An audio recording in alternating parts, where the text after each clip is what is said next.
তারপরে আমাকে বলে যে মহিলাদের কি করবে, তারপরে মহিলাদের কি করবো, কিছু করবো। বললো যে তাই সাহেব চলেন না আমার রুমে, অনেক কথা। হঠাৎ বললো যে আপনারা তোমাকে আসবেন।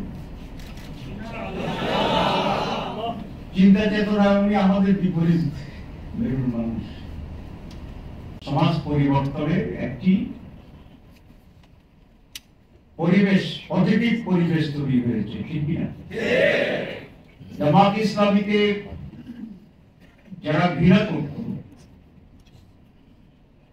জামাতকে না বুঝে যারা বিরোধিতা করত, তাদের মাঝে জামাত ইসলামী সম্পর্কে একটি পজিটিভ ধারণা সমাজে তৈরি হয়েছে। এটাকে আপনারা টের পান?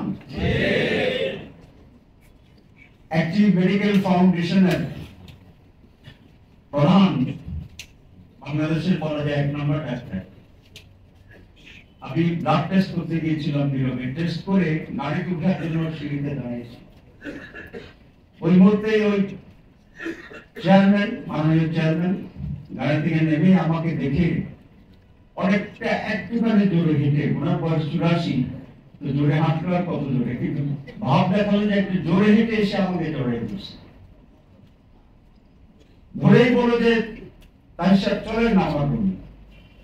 আমি তো গাড়ি জন্য রাষ্ট্রের চেয়ারম্যানের রুমে নিয়ে গেছি, বিশাল রুম, অনেক কথা। হঠাৎ বললো যে আপনারা তোমাকে আসবেন। চিন্তা চেতনা উনি আমাদের বিপরীত মেরুর মানুষ। আমি বললো যে স্যার এবার না,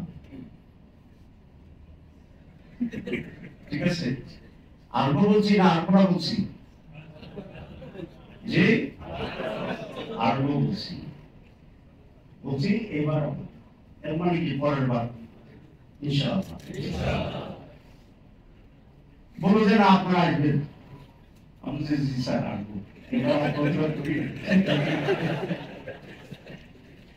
তারপরে আমাকে বলে যে মহিলাদের কি করবে, তারপরে মহিলাদের কি করবো, কিছু করবো। যে বোরকা পরবে পরবে, যে পরবে না পরবে না, যে মুখ ডাকবে ডাকবে, যে ডাকবে না ডাকবে না। তাই নেই, আচ্ছা আমরা কোনো কিছুই জোর করে চাপাই দেবো। তারপরে বলে যে হাত টাত কাটবেন কখন।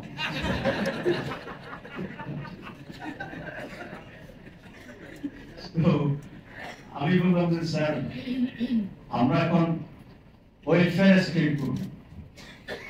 কি বলছি? ওয়েলফেয়ার স্টেট করব। উনি বলে তাহলে তো কোনো সমস্যা নেই। তখন স্যার আসলে তো সমস্যা নেই, এটার সমস্যা তো আপনারা আমাদেরকে না বুঝে বিরোধিতা করেন। তারপরে বলে যে আপনি যা বলছেন আমি তো অবাক হচ্ছি, যদি তাই হয় আমি আপনাদের সমর্থন করি। এই যে পড়া বিপরীতের মানুষ। This is the position of Jamaat Islam.